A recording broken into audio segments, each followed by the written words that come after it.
Welcome everyone to our third online gathering, and Mark Davies will be presenting Methodoku. I'm trying to think of other things to say. I think it's all to you now.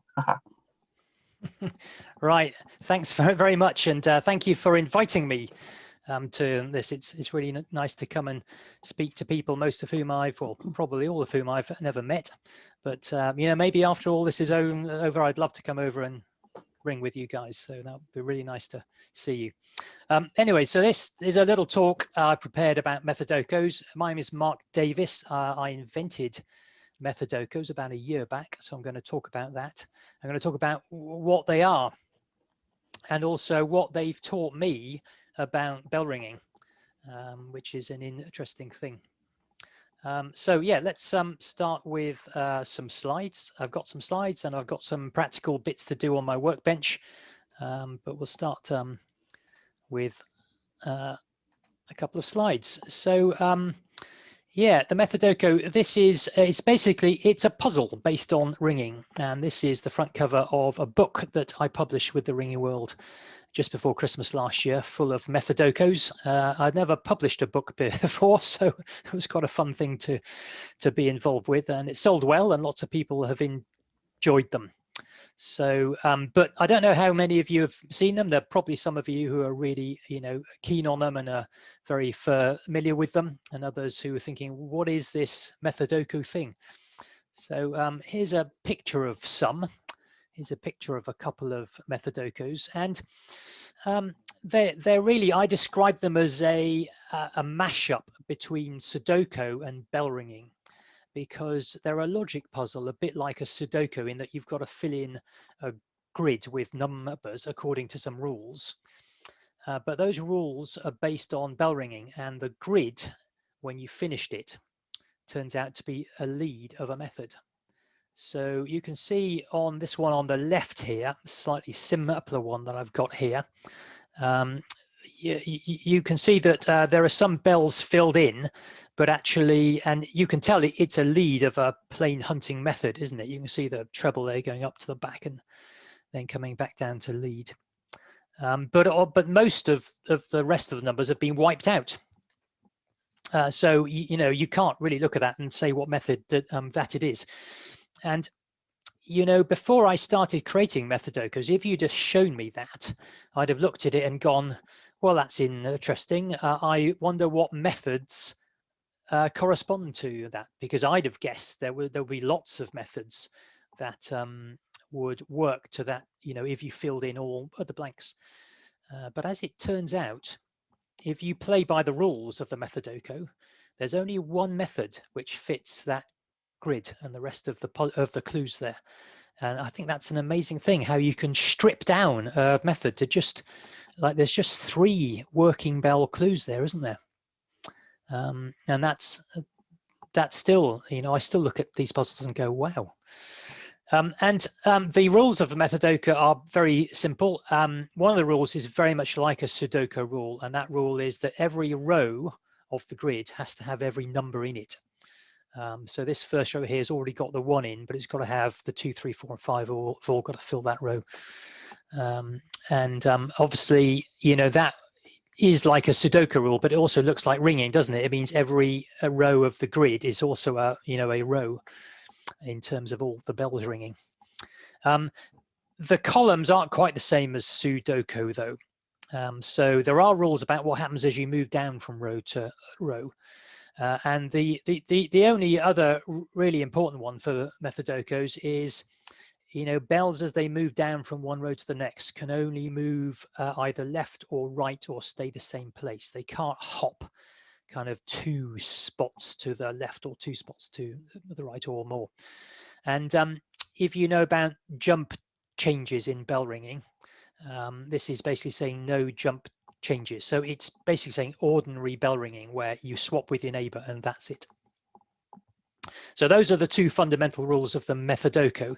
And actually there are some puzzles I've designed which only use those 2 rules. But actually things do get more interesting sometimes if you add an extra rule or 2. And in this first one on the left here, well, it's labeled number 5. I think it was probably the 5th one I published in the Ringing World. But there's an extra rule there you can see just below the title, no more than 2 blows in one place. So as we fill in this grid, we can't leave a bell in one position in one place for more than 2 rows, which again is a common thing, isn't it? I mean, most nice methods that we ring are like that. If you do a lot of minimus ringing and or some 5-bell ringing too, you will certainly come across methods. I mean, plain bob doubles is the obvious example, isn't it, where you have like 4 blows at the back. So there are plenty of methods, certainly on lower numbers, where they don't have that third rule. But actually it does make nice puzzles to include that.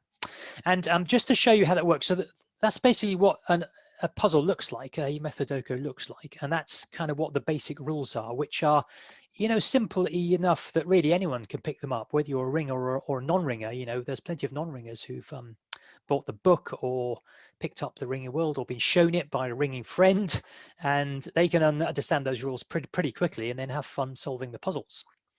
But I'll show you, if you haven't come across them before, I'll show you how those rules translate into a really interesting puzzle to solve.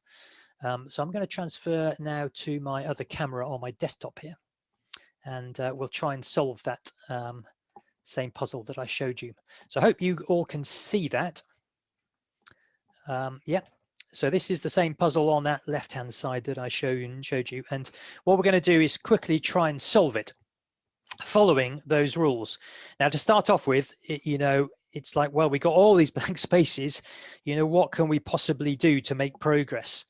But there are some things that we can do. I'm going to use a pencil because this is a good tip for solving Methodokus. Always use a pencil and have a rubber handy, because making mistakes and backtracking is something that's probably going to happen. So let's see. I think there are some things we can do. If I look at this clue here, the 4, we can see straight away that the only thing it can really do is cross over with the 1. Yeah, it can't go in this space here because then there'd be too big a gap. There'd be a jump change for a bell between these 2 positions here. So already I know the 4 must go here. And you know, the same logic applies as we move down to the next row. I can't move the 4 into 4th place. You know, you can't have 2 bells hunting right next to each other, because that introduces a big jump. Some other bells got to cross them.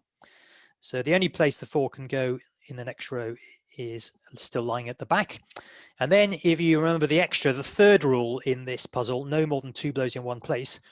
Well, we've already spent 2 blows at the back, so we have to move away from the back, and down into 4th place is the only place that we can go.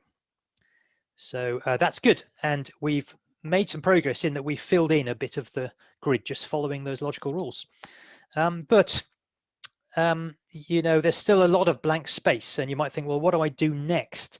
I don't know. There's nothing that tells me whether the 4 should go here or here. And if I roll back up to the start of the lead, I don't know whether the 4 came from 3rd place or 4th place here. I mean, there's nothing to tell me that now. So we have to look and see what other clues there are.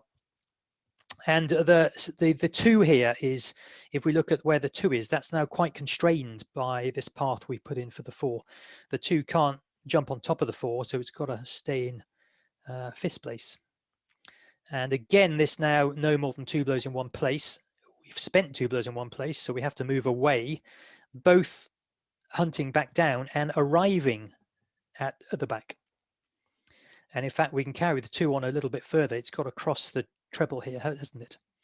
So that looks good, doesn't it? And what I'd really like to do now is find out how the 2, you know, got to the start of the lead and back to its starting position. And I can kind of do a little bit at the top. You know, I know that 2 must have crossed with the treble here, and I know it must stay at lead because of this thing about, you know, the jump change that you do have if it tries to hunt next to the other bell. And then I know it has to come away from lead because of the 2 blows rule. So I can get quite close to joining the path of the 2nd up, but it looks to start with as though I'm then stuck because, you know, you look at this and it seems like there's all sorts of ways that the 2 could jump from 3rd place to 2nd place in these 2 blank rows. I mean, one way it could stay in 3rd place, and then it could go down to 2nd place, make sort of Kent places here. That looks good, doesn't it? But actually, that doesn't work. And the reason is you have to be a little bit clever here to spot the flaw. But once you start spotting things like this, you get this kind of pattern recognition, and it enables you to spot these things faster and faster and make more and more progress with the harder puzzles. And if you look what happens at lead, obviously some bell must come down through the treble here and lead underneath the second. But it can't come away from lead because, again, this jump change. And also it couldn't stay at lead because that's 3 blows in a row and it breaks this extra rule here. So actually these Kent places in 2-3, they don't work. They force a contradiction. So I'm going to have to rub that out, and the second can't go there. And so that tells me that the second must go down into seconds place. And then we're getting really close to joining the path of the bell up. You can see how useful the eraser, sorry, yes, I must remember. Cool, it's called a rubber in England. Don't laugh, all right? So what can we do here? Well, obviously we can't put the 2 in seconds place because that's immediately 3 blows. What about doing a dodge in 2-3 though? That looks good, doesn't it? We could make the bell dodge in 2-3. Looks a nice piece of work. And again, in some methods that would be fine, but in this method with no more than 2 blows in one place, again, that would force 3 blows or probably 4 blows at lead. So that kind of thing doesn't work either. And again, spotting that kind of thing rapidly becomes second nature as you do more and more of these puzzles. So as it turns out, with these very simple 3 rules that we've got, the only way to join up the path of the second is with a dodge in 1-2. And that's looking pretty good, isn't it? Just following these logical rules and solving the puzzle, I found out what the path of the 2 is. And that's the only path the 2 could have in this method with these clues. You know, but again, we've made some progress, but there's still a lot of blank spaces left. So what on earth do I do next? And I need to think again, do some lateral thinking, and look at maybe what happens at the start here. So obviously, you know, there's a little bit of space above the treble here. The 3, 4, and 5 could do a variety of things.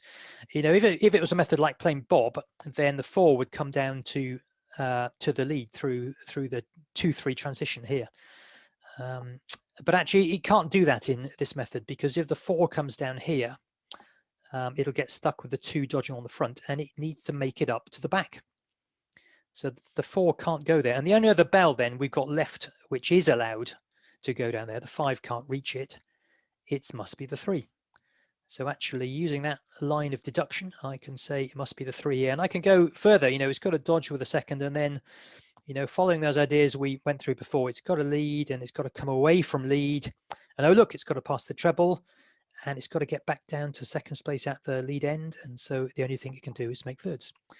And so again, with that, just, you know, that other idea, a single idea, we've managed to solve the path of the 3.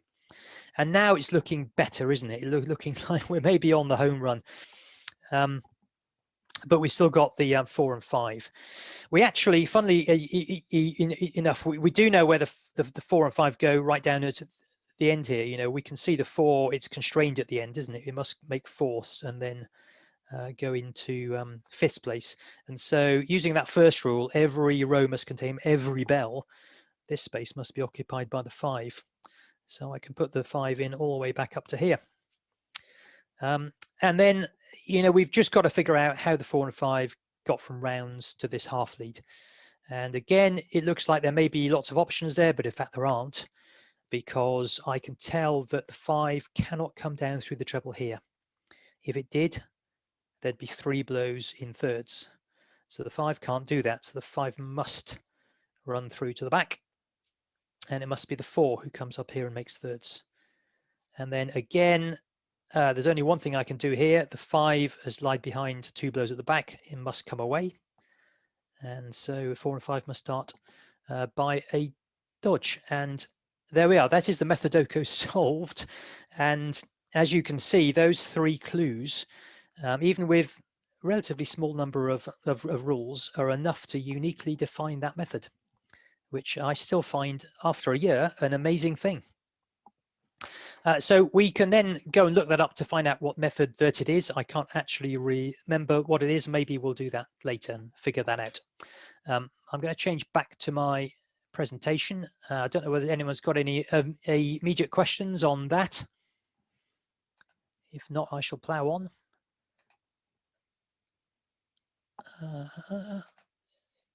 Yeah, okay, so hopefully I'm back on screen sharing now. There we are. So one of the other things I was going to talk about is... Mark? Yeah, sure. Mm-hmm. Are you meant to be blackened, your video? We don't see you. No, probably not. No, I'll try and bring myself back. Yes. Right. Oh, hang on a second. Previous. Yeah, let's see if I can do that. I mean, I'll have to stop sharing. Oh, yes. There we are. I've obviously got too much technology to control here. So sorry about that, guys. No, it's all right. Well spotted. Okay, back to screen sharing, and hopefully you can see me as well as the presentation. Yes. So I was going to talk a little bit about, you know, how the Methodoku came to be, how I invented them. And of course, it all came about a year back when this strange thing called the coronavirus came along and changed our world.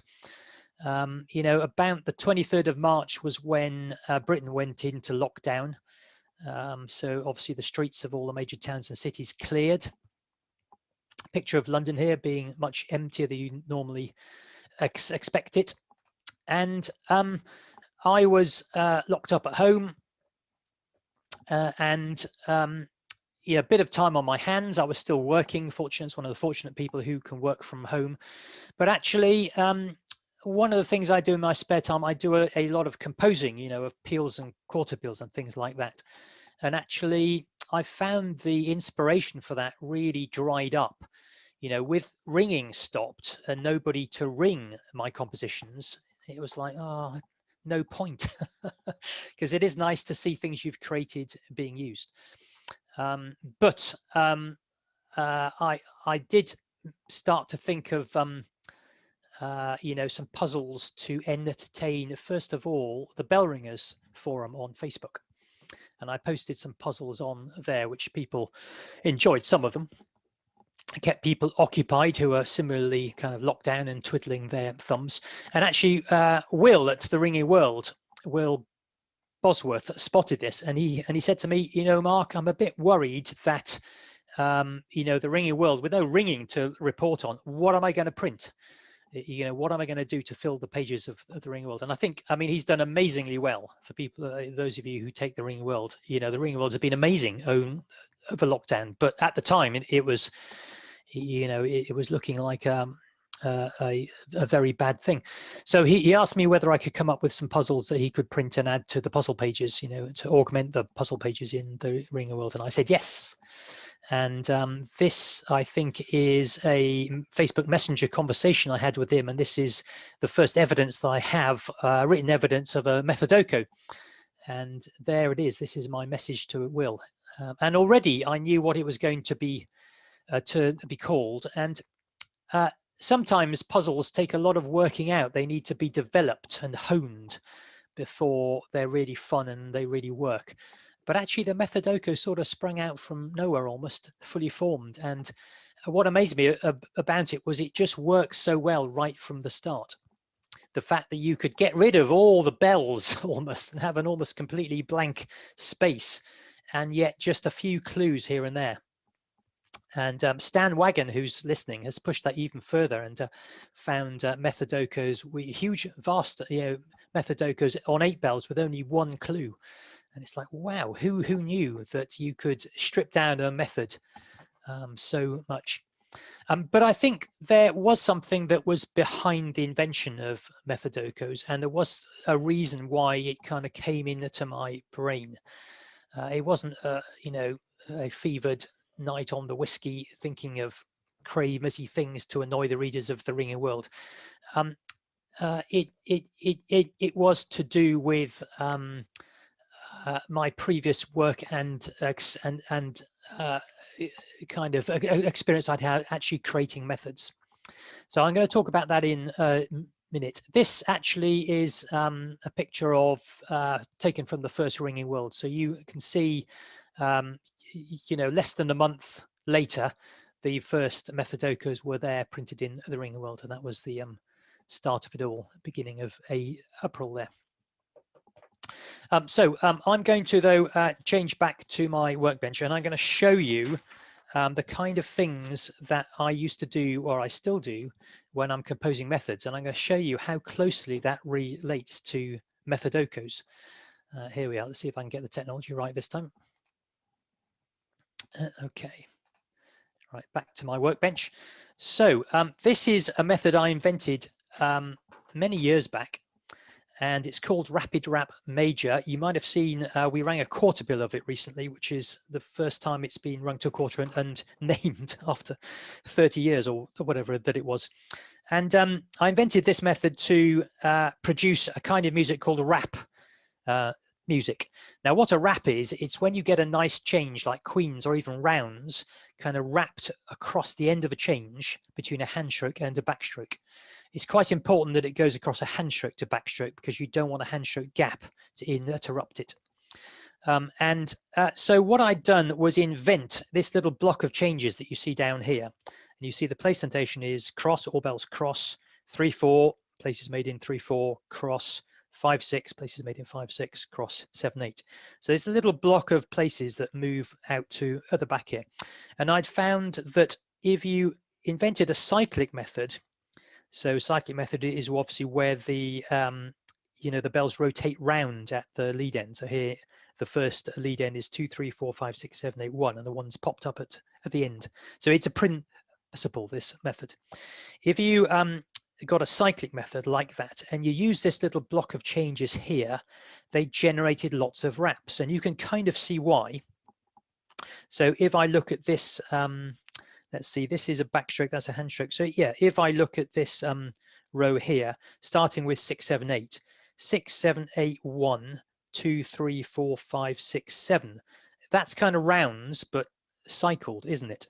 So you can imagine that further on in the course, when we've got to the position where the 1 is ringing, where the 6 is now, we're going to get 1, 2, 3, 4, 5, 6, 7, 8. Even better, actually, in this same position here, if the 1 is in 7th place bell, we're going to get 1, 2, 3, 4, 5, 6, 7, 8. So we're still going to get raps. And the same is true of this handstroke and backstroke here, and even the one at the lead end here. So this is a lovely generator of raps of rounds.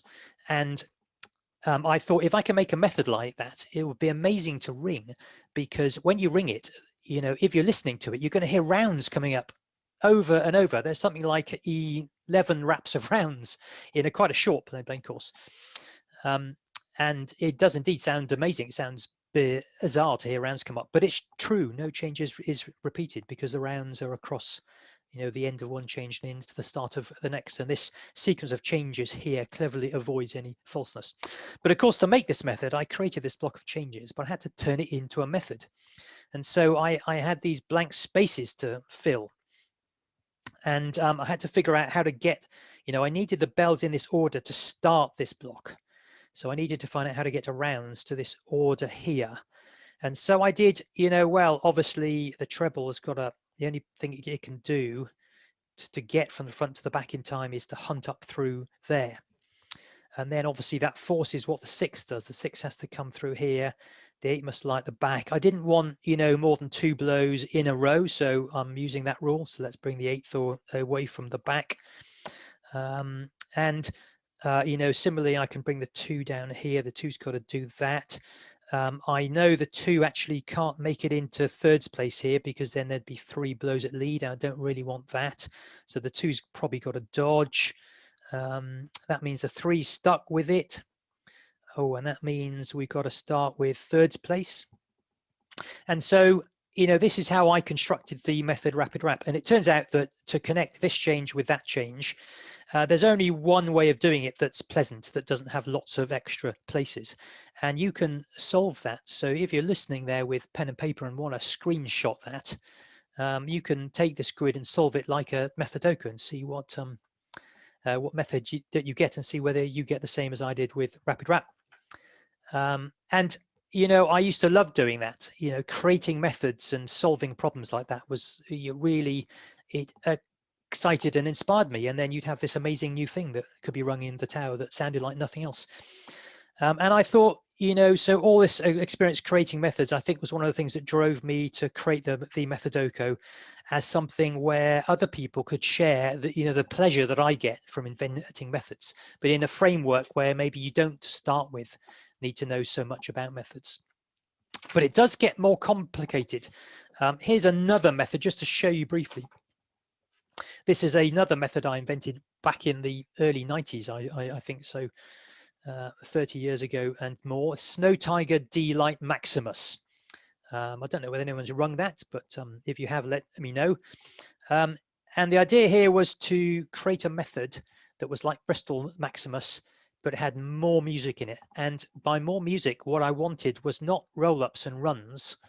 I wanted coursing music. I wanted the bells to be coursing through all the time. Because I think actually, runs and roll-ups are all very nice, but I think the soul of change ringing music is that great coursing music you have. In Grand Cicadas, you have it with the titums and the handshake home position, don't you? But in even bell ringing, you've got this great coursing music with, the 11, the 12, the 10, and the 8. It forms this wonderful musical thing that, a roll-up or a run is just one row and then it's gone. But the bells coursing, they stay coursing a row after row, change to change. And the idea of Snow Tiger was to create a method that maximized that. And I had this, I created several kind of backworks. So this is one backwork that I'd found that really had lots of coursing music in it. So you can see that, here the 4, 6, 8, and 10 are in a coursing position here. The 7, 9, E, 11, and 12 are coursing too. So if you look through this block here, there's lots of coursing going on. And I had several backworks that looked very promising, but I needed to turn them into full methods. So the obvious thing to do is if you've got a promising backwork, is to say, well, let's turn it on its head. We can ring that backwork on the front if we make it a double method. Yeah, and then all the good stuff we found in the backwork, we can have it on the front, and we don't have to worry about that. So I thought, well, that's good. That saves me some work there. So I'll use this backwork as the front work, and here I've penciled in what the place notation needs to be. But then, of course, you've got to join it up, and you need the bells in the right order throughout this. Actually, it turns out what you need in order to generate the music, to generate the same music from the front work as you had from the back work. Just like the lead end is a plain bob change, you need the half lead to be a plain bob row. And so this hand stroke half lead had to be one of the hand stroke half leads of plain bob. And so I had to figure out, how then to join that up in the middle. And the rules of double symmetry and how they work and how they enforce a linkage between the first half and the second half as something I needed to figure out to fill in the gaps here. And again, there's only really one good way of joining up this front work and the back work. Certainly if you want to maximize the coursing through this middle bit here. And again, if you want to try and find it, screenshot that, have a go at solving that. And these methods with symmetry with both palindromic symmetry, which is the top to bottom symmetry, and the left to right symmetry that a double method have, they form the basis for rules in my more complex methodokos, and they get really mind-bending and mind-stretching, but incredibly good fun. And it all comes from, my love of composing things and love of creating new methods and new compositions, and some desire to share that with you guys to, why should I have all the fun? So there we are. And lots of people have found Methodokus fun, and actually lots of people who weren't initially interested in methods and method structure have really become fascinated by it, which again is something that I like, and something that has really given me lots of pleasure to see that. Right, just quickly going back to my presentation. So this was the Methodoku book, which I think has sold 600 or 700 copies of that. If you haven't got the Methodoku book, it's still on sale from the Ringing World shop. It's got 70 puzzles in. They start off really quite easy, actually, you know, very straightforward, and they very slowly get harder. But there's lots of help in there too. We actually thought that for the book we would need to write a bit more than we did in the ringing world to kind of help people out with these concepts of what does palindromic symmetry mean for the harder puzzles and things like that. What does plain bob lead end mean? So I'm going to wrap up in a minute, but this is just a quick picture of what my Methodoku composing workbench looks like. Stan will be interested in this. Stan has applied some computer technology to Methodokus recently, but up to now I've done them all by hand with pen and paper. So that's what my workbench looks like when I'm composing Methodokus. And the latest thing I'm working on is the killer Methodoku, which is an idea to extend the basic Methodoku with a few extra complicating factors like letters for clues, where the letters have to add up to a certain number rather than actually putting the numbers in the grid. And we printed one in the ringing world last week. I think we had a typo in it, unfortunately, which is bad news, but also we're looking at ideas for how to make it easier to fill in, because those letters otherwise obscure the grid. But there we are. There you have it. That is the world of Methodokus. I hope you've enjoyed that, and I'm happy to answer any questions or show you anything else that I've missed out or anything you're interested in. Well, thank you, Mark. Well, if that's all you have, I'm going to ask everyone to unmute themselves so we can applaud you and have that on the speaker. Yay! Thank you very much. Cheers, guys. Hey. Mark, can I ask a question? Sure. Yes, please. Hey, this is Stan. And someone chatted that double symmetry was hard to understand. In the last example that you gave, it seemed by putting what you call the back work to the front, but that was only a half lead you were showing. So it's not exactly double symmetry the way you use it in your Methodoku puzzles, where you restrict the axis of symmetry to being the half lead or the full lead, or rather the translational part. So why did you, so I think everything I said was correct there. And my question is, why in your puzzles do you restrict the translational part to half or full lead? Yeah, so I'll actually show you back of the, oh, that's rapid wrap. Let's go back to the one I was looking at. I've actually only got a half lead here because most of the methods we ring have palindromic symmetry. That's the symmetry that ringers are very used to. If you're asked to ring an asymmetric method, an incidentally rapid wrap is an asymmetric method, you know, and I've been ringing it actually with ringing room sessions with some of my friends, and they've learned rapid wrap it, and they say to me, oh, it doesn't stick in my head because it's an asymmetric method, you know, it's got no nice mirror symmetry, so that makes it harder to learn. Most methods we ring, almost all of them, even something like Stedman has palindromic symmetry. So you have place spells which are the reverse of each other, and you have a pivot bell quite often, and the pivot bell is its own reverse. If you think about third place spell in Cambridge Surprise Mayhem, for instance, that's you know, pivots as a mirror halfway through, where it makes fifths underneath the treble, and then the second half of that line is the same as the first half. And so when you're designing a new method, if it's one you want people to ring, and also it helps in composition too. It turns out that methods with this palindromic symmetry, this vertical reflective symmetry, they have great benefits in being easier to compose. But if you want people to ring it, you know, generally it's nice to have these palindromic symmetrical methods. So when I was looking for Snow Tiger D like Maximus, I knew it was going to have to be palindromic, and that means all I need to do is compose the first half lead, and then the second half lead is just the same as that in reverse. So you know, I didn't have to worry about that. I never had to write that out. You do sometimes have to worry about what happens at the lead end, because you can have a lovely palindromically symmetrical method. You've designed the first half lead, looks absolutely marvelous. You reflect it in the second half lead, and then you know, it turns out that maybe with a 1-2 lead end, you're back in rounds, and you think, oh, that didn't work. And maybe you can't really have an nth place lead end, because like this method, we're starting with a 3T place notation. So we're making a place right at the start. If we had a 12th place lead end, we'd have long 12ths, which is less nice. So you do have to worry about that aspect, but the rest of the half lead is kind of fixed. But what I found when constructing a double method is I only had to worry about the quarter lead, and you can predict what happens in the second quarter lead by what occurs at the quarter lead transition here.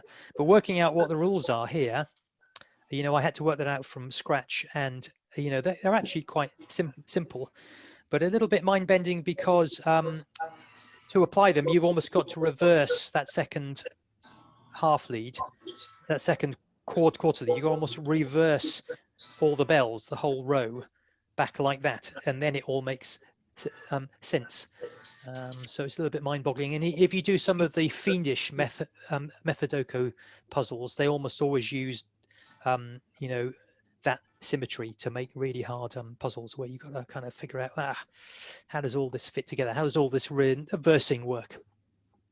But yeah, that was just the first half lead that I've shown there, Stan. And the other question you've asked there is that why do we always show, and in Methodokus, we always have like the mirror line for the palindromic symmetry is always halfway through the lead here. You could, in theory, I mean, you could, for instance, start this method, Snow Tiger, with rounds here. So you could skip this first section and start with rounds here. And then the third would be the hunt bell, because the 3 would be in this position. There we go. 1, 2, 3, and the 3 would then treble bob up to the back and treble bob down to the front, and then it would do more treble bob in this last bit here, which you'd have at the end, and it would come back to third place. So you could do that. That would still be called Snow Tiger, but you know, mostly we want a ring method, so the lines of symmetry are at the middle and at the end. They're nicer to ring that way. The place spells make more sense. And so that's how Methodokus are too. You could design a very hard Methodoko where you said it was a symmetrical method, but I'm not telling you where the line of symmetry is. It could be anywhere. And that would be really probably so hard it wouldn't be fun. So yeah, hope that answers your question, Stan. I can see some more questions in the chat, which I'm happy to answer. What do you think, Joseph? Shall I answer those, or I'm happy to answer any kind of voice questions if people want to throw stuff at me? No, you're welcome to do chat. We can do that first. Yeah, so I see it's just popped out there. Somebody says it's all worked out on plain white paper. Yes, I've never got on. I've always, because I design methods and compositions, I always, you have to do, even if you use computers, I think you've got to do a lot of working out, you know, with pen and paper. That's the only way.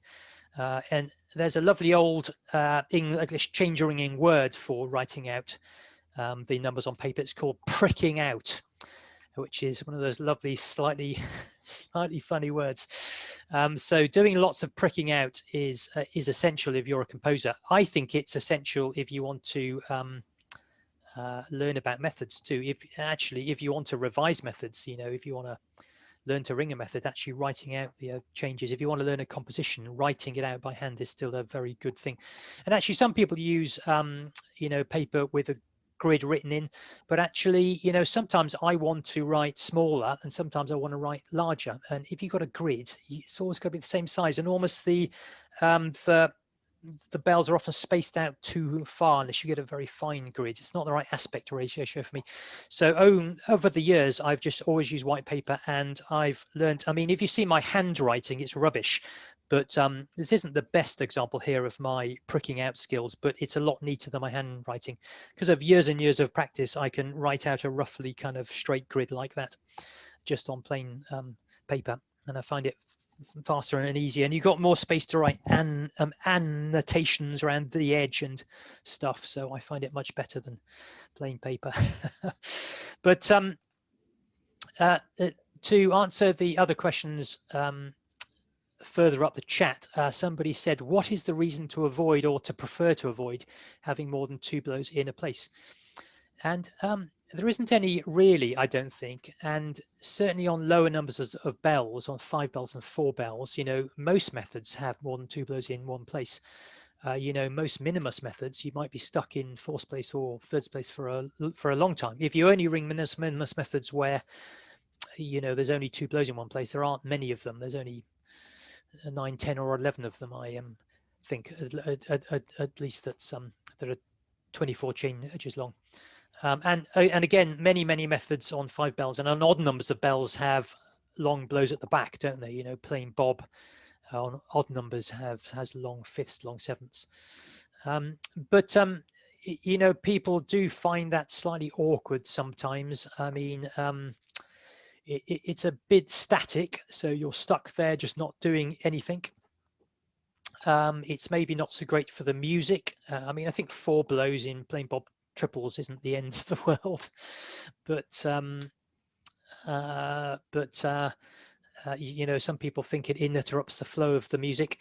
And I suppose, to my mind too, if you go right back to the 17th century and when, you know, ringing developed in the early years of the 17th century as tintinnalogia was being written, and then in the second half, you know, with campanalogia, you know, the goal was to move from the old plain changes of the very early 17th century where only one pair of bells crossed at a time to what they called cross changes back then, where as many bells as possible in the row crossed with each other. And that was the goal of the early change ringing pioneers. And obviously, if you have one bell making 6 blows in 3rd place, it's like, well, you're almost back to plain changes. So when I compose a method, you know, it's nice to have a method where you don't have that static element. And again, if you look at most even bell methods on higher numbers from minor up, they don't have more than 2 blows in one place. And actually, from the Methodoku point of view, having that extra rule, that no more than 2 blows in one place rule, it's fantastic. You know, that it's a constraint on the puzzle, and that constraint allows you to create amazing Methodokos. So it's having some rules like that is a really good thing for the puzzle. Anyway, I hope that answers your question. Yeah, Laura's saying, please mention my YouTube Methodoku Masterclasses. I hesitate to, because I'm not a very good public speaker or presenter. My voice is crappy and stuttery. But if you want to learn how to do Methodokus, buy the Methodoku book, and there's lots of help in there. But also I have done a series of Methodoku Masterclasses that take you through some of the techniques, right up to, I think I finished with a fin dish one that I show you how to solve. So you can go and watch those if you like. Somebody's asking you kind of about the fin dish ones. Yeah, the double symmetry and even palindromic symmetry. I mean, many ringers are familiar with that in terms of what it makes blue lines look like and how you learn blue lines that are symmetrical. You know, maybe start with, let's learn the pivot bell, and then, oh, I see 2nd and 6th place bells are opposites of each other. I'll learn that pair next. But actually, not so many ringers know the rules that govern, you know, what happens at the half lead in a method with palindromic symmetry precisely dictates what your hand stroke lead end is going to be. So the pairs of bells that cross with each other at the half lead and the bells which lie still at the half lead determine what's going to happen, who's in which place at the hand stroke lead. And in some ways that's kind of obvious just with common sense, because you think, well, like in 3rd place Cambridge minor, you know, the 3rd is making 5ths at the half lead, and so because it's got that palindromic symmetry, it must reverse its own path in the 2nd half lead, so it must end up where it started. And that's a general rule, that if a bell makes a place at the half lead in a method with that vertical symmetry, it ends up in its home position at the hand stroke lead. So there's all sorts of lovely things like that, and you know, even stranger rules, which I know one which Stan's liked, which if you have a method with palindromic symmetry and it has a plain bob lead end, so the lead head, the backstroke lead is a plain bob row, then the only way of bringing up that backstroke lead is with a 1-2 or a 1N lead head change if it's on even numbers of bells. You can't have a palindromically symmetrical major method with the treble as hunt bell and a plain bob lead end and a 1-4 lead end. That just doesn't work. And so yeah, it's all sorts of interesting stuff that you learn about, and you're almost kind of forced to learn about them when you do Methodokos, but you know, you're having fun, so it doesn't seem like a lesson. I hope it seems like you're exploring and learning more about the world of methods, which is what I want it to be. Yeah, Matt Austin's just said, can you talk us through starting from a method's lead and trying to identify how much you can cut out, how you decide between providing us information through rules versus bells left in the grid? Yes, I can do that. I can do that, Matt. Yes. What time is it? How long we got? Oh, yeah, we've got 5 minutes or so, haven't we? So I can definitely do that. And of course, there's some secrets to the art of constructing Methodokos, which you know, must remain hidden. But basically, what I do to start with is I look for interesting methods on CompLib. And if you haven't used CompLib much, it's an amazing tool, and actually searching for interesting methods is one of the cool things that it can do. So often I'll start by thinking, well, today I fancy creating a Methodoko with a plain method that's got palindromic symmetry and no more than 2 blows in one place, and maybe starts with thirds place being made. You know, and you can do all those things. You know, I can say here, I want it to be a hunt bell, I want it to be a plain method, I want it to be, say, a 5 bell method. I want it to be plain hunt, so it's going to be 10 leads in the 10 rows in the lead and maybe 4 leads in the plain course, no more than 2 blows in one place there, and palindromic symmetry. And I can do search, and it comes back. You know, it turns out there aren't very many methods like that. You know, wow, that's an amazing thing. And I can actually also, you know, that gives me the place notation, which is useful, but I can also see what the blue line looks like, and think, which one of those would make a good Methodoko. So starting with CompLib and starting with ideas, what haven't I done recently? What would make a, you know, a nice Methodoko? Just to show you quickly the process involved, one I think made a really nice puzzle is this method Stedman, not Stedman the principal, but Stedman Bob doubles, which is a nice plain hunting method on 5, and it's got a bit of spiky work on the front. It's a bit like St. Martin's or something at the back, St. Simon's, isn't it? You've got these thirds and back, and I'll quickly show you how my thought process is that I go through when turning that into a Methodoko, to answer your question, Matt. So here we go, change back to my workbench. So that's the method there. I've just, you know, it's only the first lead here that we need to worry about. You know, a Methodoko, you were just solving that first lead. So I'll put that there. Now I've got a grid here. Now I do use kind of, somebody's complaining, it would be much better if you use squared paper. And I do actually have started to printing out grids like this, or much smaller ones, as you saw in the other screenshot, when I'm creating Methodokos, because having the squares or the dots written out really helps. And what I do here, what I often start with doing is thinking, well, this method has got palindromic symmetry and it's got no more than 2 blows in one place. So I'll use those as rules. That's going to help me create an interesting Methodoko. So if the method's got those properties, I'll probably use them. Not always, but probably. And the other thing I'll look for is bells which hunt a long way. So you can see, you know, the blue line for the second here, which CompLib's filled in, you know, that is stuck on the front there. So if you're trying to do a Methodoko where you had to specify the path of the second here, you might have to put lots of clues in. But actually, if you look at the 4, it zooms down from the back right down to the front. And you can imagine that a clue on the front here would kind of force that path.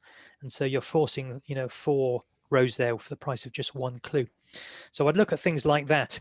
And I'd also look with a palindromic method. Maybe sometimes I like to give a clue around the lead end because of this strange relationship between the handstroke lead end and the half lead.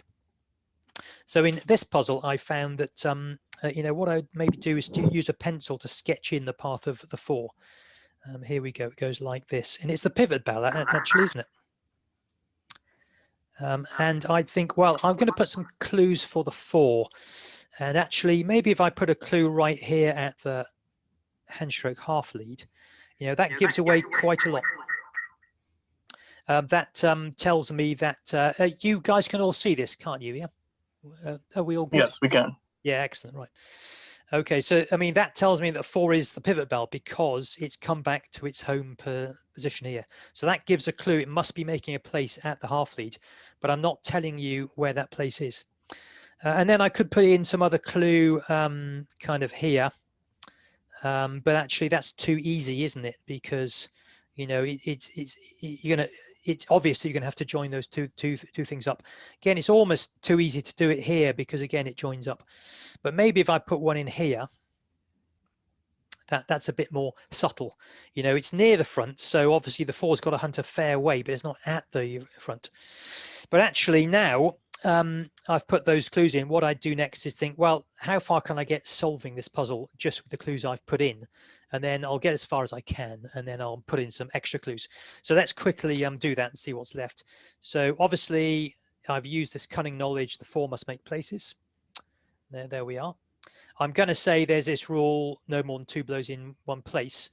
And actually there's a subtlety here. That means the 4, it can't stay in seconds place. It can't also move to thirds place. If you think if it moved away to thirds place, you've got long lead. So actually the only thing the 4 can do is point back to the front. Obviously it must do it in a symmetrical way. And then we've got this nice long hunt, which we can join up. So actually just with those 2 clues, it turns out I've specified the path of the 4. And I think, well, let's see what else I can fill in now I've got the 4. Obviously the 2 looks like it's quite well constrained now. It's got to work with a 4. It must be a pivot bell as well because it's made second. It's made a place at the half lead, and it's got to repeat its path, and it comes out in its home position here.